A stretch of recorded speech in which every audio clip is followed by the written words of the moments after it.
¿Cuál fue el impacto de la crisis en América Latina? Algo adelantamos. El mayor impacto vino por el lado, por supuesto, de la caída del volumen del comercio internacional, la caída mayor todavía de los precios de las materias primas, principal producto de exportación y fuente de ingresos de las sociedades latinoamericanas bajo modelos primarios portadores. Y por supuesto, las restricciones crediticias. ¿Por qué?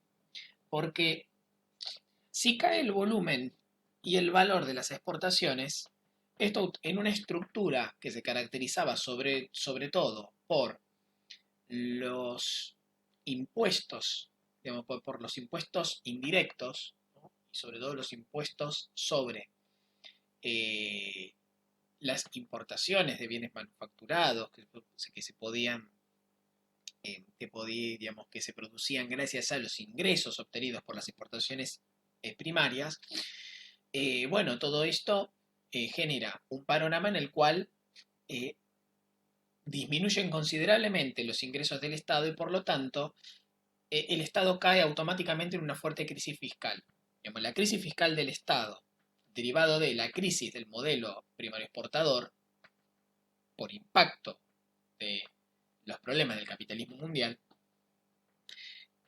fueron evidentes. Ahora, ¿por qué fueron particularmente graves durante la década del 30? Porque a diferencia de lo que había sucedido en ocasiones anteriores, no se pudo echar mano al crédito a nivel internacional para financiarse. Sea el déficit de la balanza comercial y la caída de ingresos por parte del Estado, así como su creciente déficit, no pudieron ser compensados por el endeudamiento externo. O sea, por empréstitos que permitieran equilibrar la situación hasta que se diera una reactivación de la economía. No hay que pensar a la deuda externa de la misma manera que la pensamos hoy. Hasta mediados de la década del 70, la dinámica del endeudamiento externo asumió formas a nivel mundial muy distintas a las que se van a conocer a partir de la década del 70 y que tenemos hasta el día de hoy. En esta época, el endeudamiento externo era un mecanismo para equilibrar fundamentalmente problemas de balanza comercial. O sea, situaciones de déficit transitorio por eh, una coyuntura de crisis internacional, eh, una, por un problema de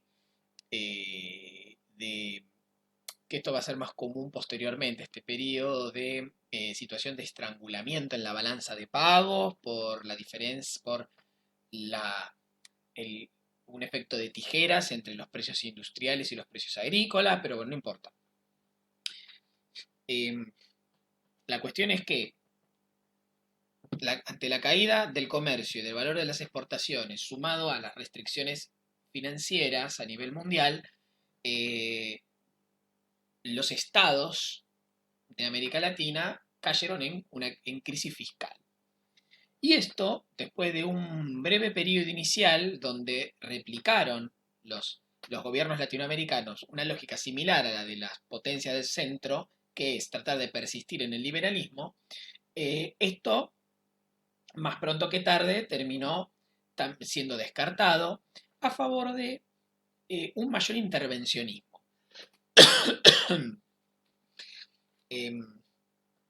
Por supuesto que este intervencionismo no va a ser asumido por los gobiernos latinoamericanos en general, que durante esta década van a ser todavía mayoritariamente ligados a los partidos tradicionales liberal conservadores, o sea, los partidos de la oligarquía, de la dominación oligárquica. La intervención del Estado en la economía va a ser entendida como el mal menor, como una necesidad transitoria, dada la situación de excepcionalidad de crisis, a los fines de contrarrestar los peores efectos de la crisis y tratar de restablecer un equilibrio macroeconómico que cuando se reactivara, digamos, se recuperara la normalidad en el sistema mundial y se reactivara el ciclo económico y su fase positiva, iba a permitir volver al liberalismo anterior. Bueno, esto no sucedería durante varias décadas, pero bueno, en este momento no se sabe, digamos, no estaba en la mente de los que pensaron las nuevas políticas. Por otro lado, también la intervención del Estado en un principio era una intervención concertada era una intervención propuesta por técnicos ligados eh, a la burguesía agraria tradicional y también concertada con el capital monopolista. O sea, va a ser una política de intervención del Estado en favor del capital monopolista y la burguesía agraria.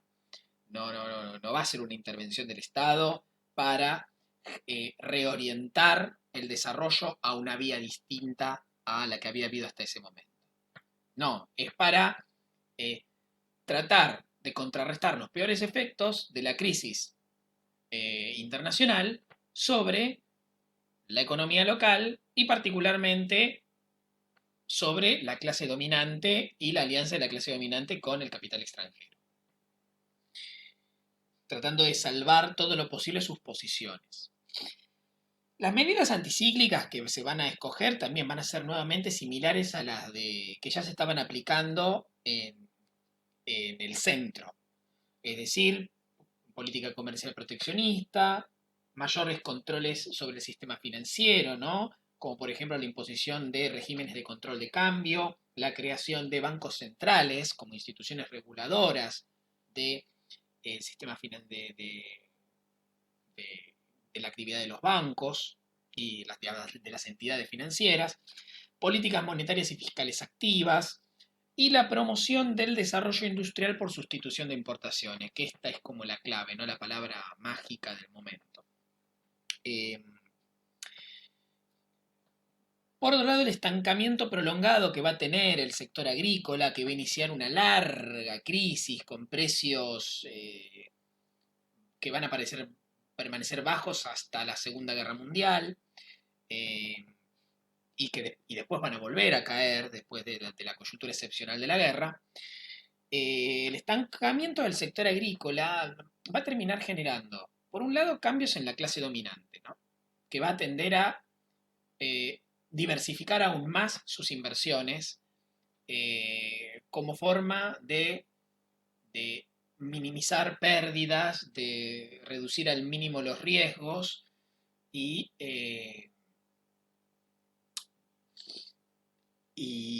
por supuesto tener proyección a futuro.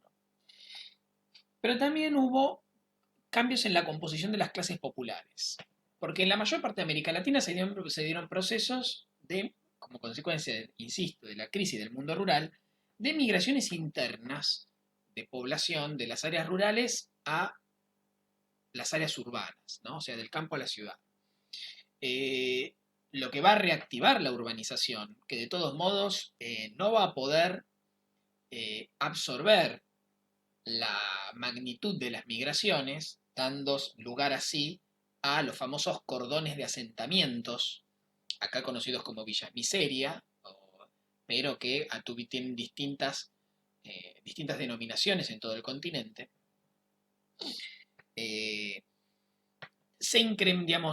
Termina generando estas migraciones una fuerte contribución al proceso de proletarización, a la expansión de esta industria sustitutiva, y también, por supuesto, cambia la composición de la clase obrera, que crece en volumen, pero también va a variar el predominio de determinadas ramas en las fracciones de la clase obrera, el predominio numérico de ciertas fracciones de la clase obrera y posteriormente el equilibrio dentro del movimiento obrero organizado. Las ramas, digamos, el sector industrial y las ramas correspondientes al sector industrial van a ocupar un lugar cada vez más importante hasta ser predominantes en un movimiento obrero hasta entonces hegemonizado por los trabajadores ligados a eh, el sector de transportes, el sector de transporte.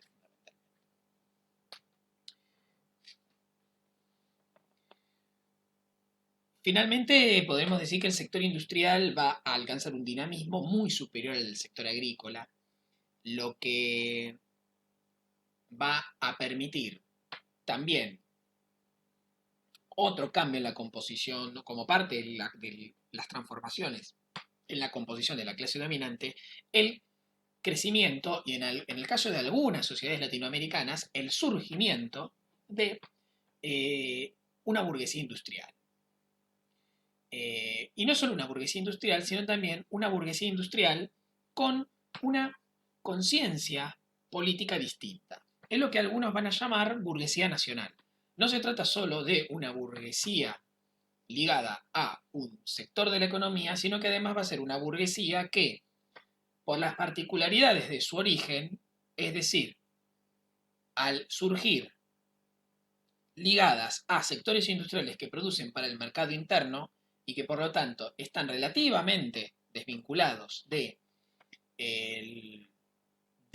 la producción primaria para exportación, van a desarrollar una conciencia política diferencial, competitiva y conflictiva con los intereses de la burguesía eh, agraria o la burguesía primaria. De la misma manera, en un principio, que van a entrar en conflicto con el capital extranjero, en alianza con esta burguesía primaria. Eh, o sea, que va a surgir una fracción de la burguesía que va a desarrollar una conciencia política ligada a un interés particular y con un desenvolvimiento autónomo respecto de la debilitada burguesía primaria. Bueno, ahora hacemos un nuevo corte y pasamos a aspectos más políticos derivados o vinculados a el impacto de la crisis y a las transformaciones sociales generadas.